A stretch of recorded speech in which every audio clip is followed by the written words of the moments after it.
O Senhor esteja convosco, Ele está no meio de nós. Proclamação do Evangelho de Jesus Cristo, segundo João. Glória a vós, Senhor. Naquele tempo, Jesus ergueu os olhos ao céu e disse: Pai, chegou a hora. Glorifica o teu Filho, para que o teu Filho te glorifique a ti.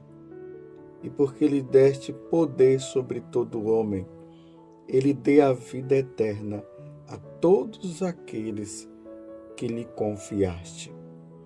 Ora, a vida eterna é esta, que eles te conheçam a ti, o único Deus verdadeiro, e àquele que tu enviaste, Jesus Cristo. Eu te glorifiquei na terra e levei a termo a obra que me destes para fazer.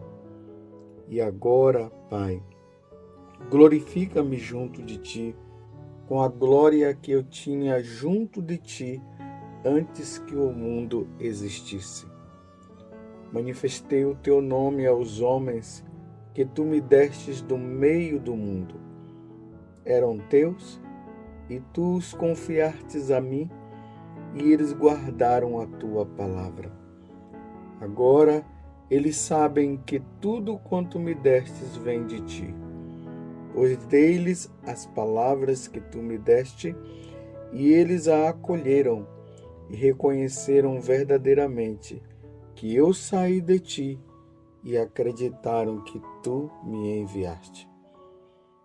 Eu te rogo por eles, não te rogo pelo mundo, mas por aqueles que me destes, porque são teus. Tudo que é meu é teu, e tudo que é teu é meu, e eu sou glorificado neles. Já não estou no mundo, mas eles permanecem no mundo, enquanto eu vou para junto de ti. Palavra da salvação. Glória a vós, Senhor. Meus irmãos e minhas irmãs, logo após a ascensão de Jesus, Jesus que sobe ao céu, se senta à direita do Pai, de onde ele virá um dia, ele retornará um dia para julgar os vivos e os mortos. A igreja, ela nos introduz nesta terça-feira, e nesses dias nós veremos isso, nos introduz no capítulo 17 do Evangelho de São João. Esse capítulo 17 é chamado também de a oração sacerdotal de Jesus. Na última ceia, lembrando que os capítulos 13, 14, 15, 16 e 17 do Evangelho de São João, ele se dá na última ceia. E como eu sempre lembro a vocês, na primeira missa celebrada por nosso Senhor Jesus Cristo. Essa oração é chamada a oração sacerdotal de Jesus. Jesus reza pelos apóstolos e reza também por nós. Não sei se vocês notaram já nessa primeira parte. Jesus ele vai elencando algumas coisas em relação aos apóstolos. Eles são do mundo, como eu não sou do mundo. Jesus fala também que o Pai os confiou a ele, a Jesus, e por isso Jesus agora tem a responsabilidade de cuidar deles. E aqui tem uma coisa importante que Jesus fala no início deste evangelho. Ele diz assim: Pai, chegou a hora, glorifica o teu Filho, para que teu Filho te glorifique a ti, e porque lhe deste poder sobre todo o homem. Entendo isso. Jesus, ele tem o poder sobre todos os homens. Não é o diabo que tem poder sobre nós. Quem tem poder sobre nós é nosso Senhor Jesus Cristo, porque ele é Deus. Tudo foi criado por ele, e sem ele nada foi feito. Você compreendeu? Nós não pertencemos ao diabo. Nós pertencemos a Deus. Agora, claro, se tem pessoas aí que vivem querendo e querem adorar Satanás e querem servir a Satanás, aí é problema de cada um. Ainda mais nesse grande evento aí de esses templos satânicos que estão crescendo e muita gente indo atrás. Meu Deus, que pena que eles não querem abrir o coração a nosso Senhor Jesus Cristo, o nosso Salvador, ele que venceu Satanás. Então Jesus está dizendo que nós pertencemos a ele. Ele tem o poder sobre nós. E porque lhe destes poder sobre todo o homem, continua Jesus, ele dê a vida eterna a todos aqueles que lhe confiarte. Nós estamos no capítulo 17 do Evangelho de São João, do versículo 1 até o 11. Aí Jesus prossegue dizendo assim: ora, a vida eterna é esta, que eles te conheçam a ti, o único Deus verdadeiro, e aquele que tu enviaste, Jesus Cristo. Que definição, meus irmãos, maravilhosa que Jesus está dando para nós neste tempo aí de preparação para Pentecostes. Jesus está dizendo que a vida eterna consiste em nós conhecermos o Pai como o único Deus e a Jesus Cristo. O mistério da Santíssima Trindade, mais uma vez, começa a desvendar, embora aqui Jesus esteja falando apenas do Pai dele, e depois Jesus vai falar do Espírito Santo, ainda mais que nós estamos nessa preparação, nesta novena para Pentecostes. A vida eterna consiste em reconhecer que o Pai é o único Deus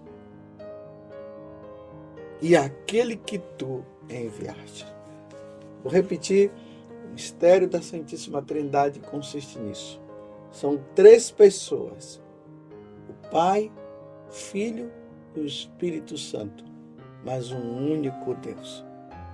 Nós ganharemos a vida eterna se nós mergulharmos no mistério da Santíssima Trindade. E se nós reconhecermos que o Pai é Deus, que Jesus é Deus e o Espírito Santo é Deus. Você compreende isso? E é a eles que nós devemos devotar a nossa vida, entregar a nossa vida. Não são 3 deuses, é um Deus único em 3 pessoas. Isso precisa ficar bem claro. Então, se Jesus é Deus, se a vida eterna consiste em nós crermos nele, e crermos no Pai, e crermos no Espírito Santo, significa então, meus irmãos, que quem não crê na Santíssima Trindade, quem não crê em Jesus Cristo, quem não crê no Pai, quem não crê no Espírito Santo, não tem a vida eterna. É simples assim. Então, nós católicos, não abandonemos a Santíssima Trindade, meus irmãos. Não vamos largar o Deus que se revelou na pessoa de Jesus Cristo. E depois ele foi mostrando o Pai, depois ele mostrou o Espírito Santo. Não vamos abandoná-los e seguirmos deuses estranhos, criados pelos homens.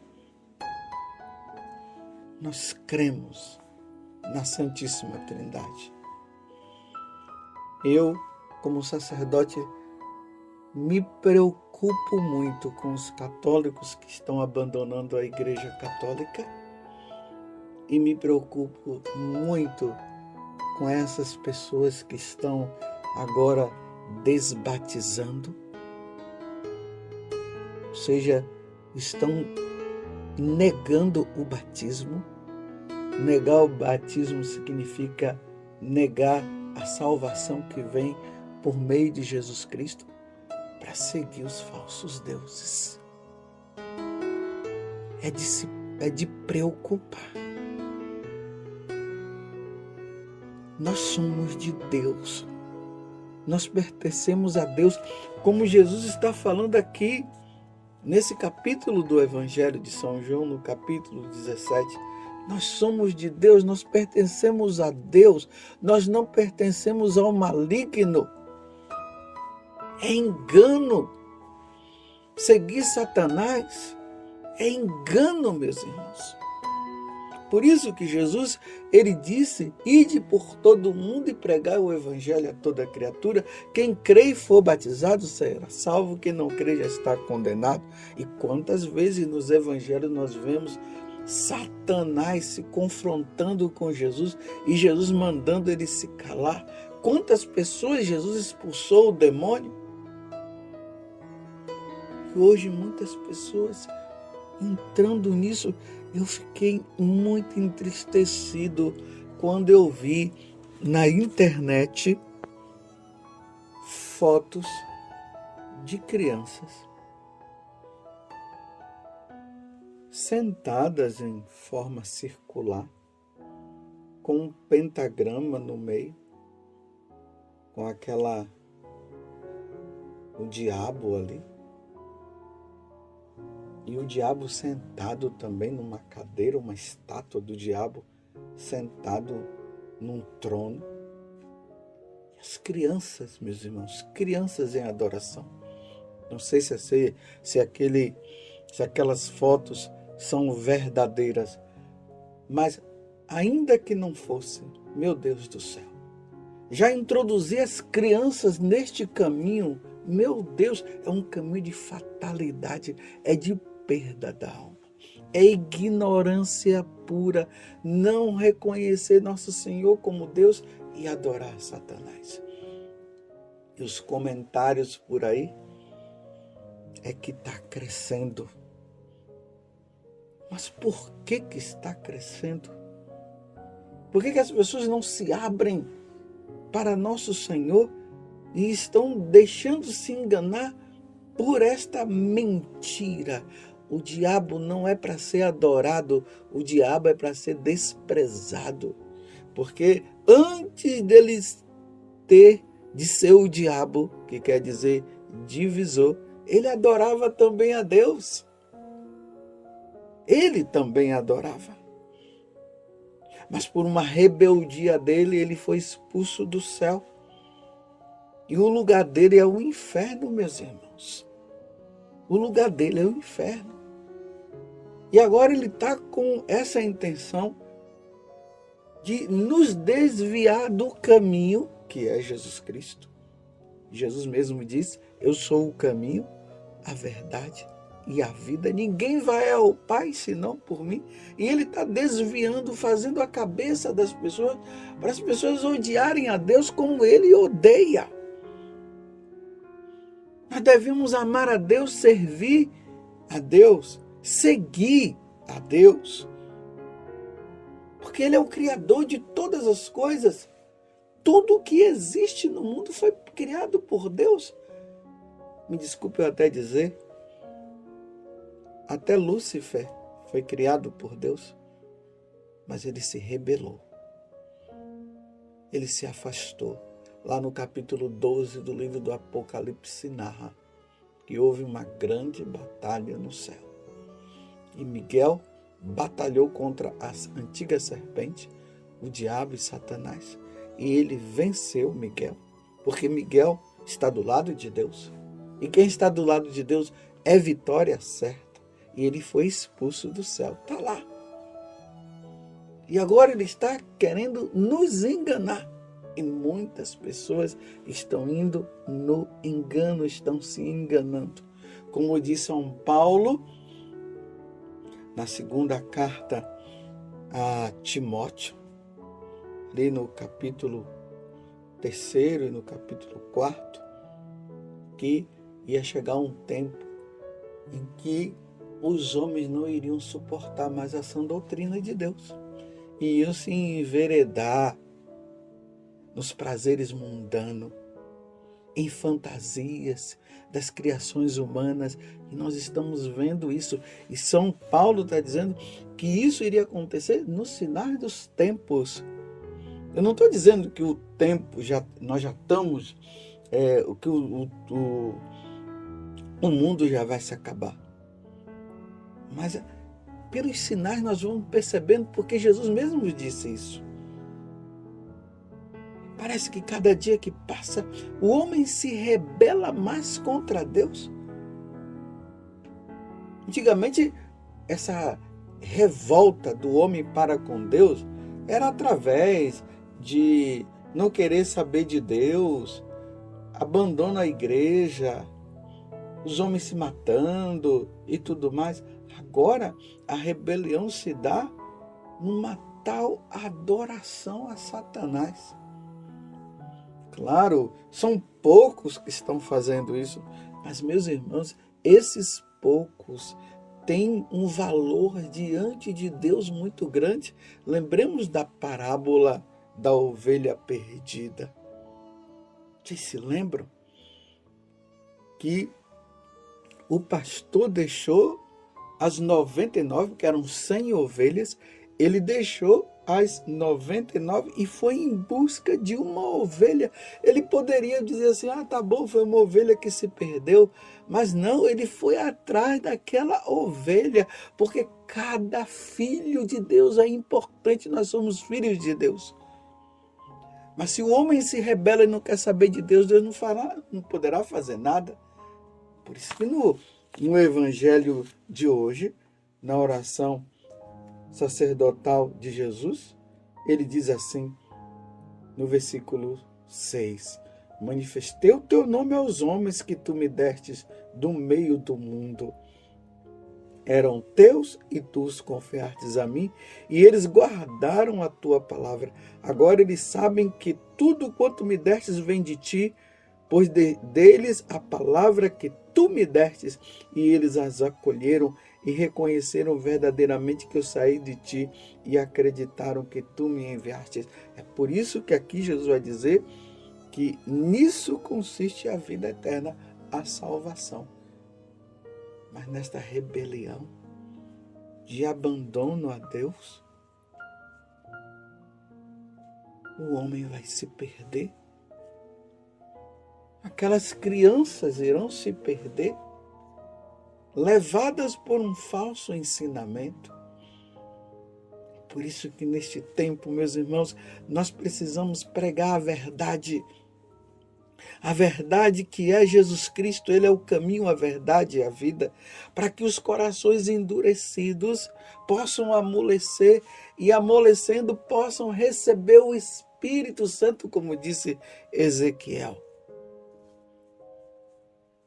Deus quer que esse coração endurecido do homem amoleça, mas se não amolecer, meus irmãos, quão terrível vai ser a perdição, a condenação.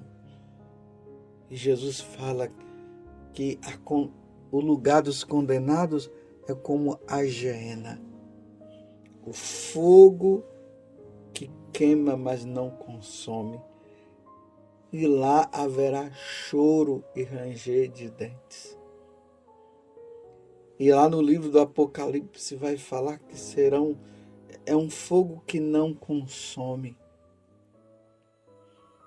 E sofrer por toda a eternidade, enquanto nós temos a oportunidade de sermos felizes por toda a eternidade. Vamos procurar ser fiéis, meus irmãos, e vamos agradecer porque Jesus, Ele rezou por mim e rezou por você, rezou por todos nós. Mas é preciso que nós abramos o nosso coração. muito obrigado, Senhor, por nos ter dado a vida eterna. E a vida eterna consiste em nós crermos e adorarmos a Santíssima Trindade. Que Nossa Senhora nos ajude, intercedendo para que nós sejamos fiéis. Louvado seja nosso Senhor Jesus Cristo, para sempre seja louvado, e a sua Mãe, Maria Santíssima.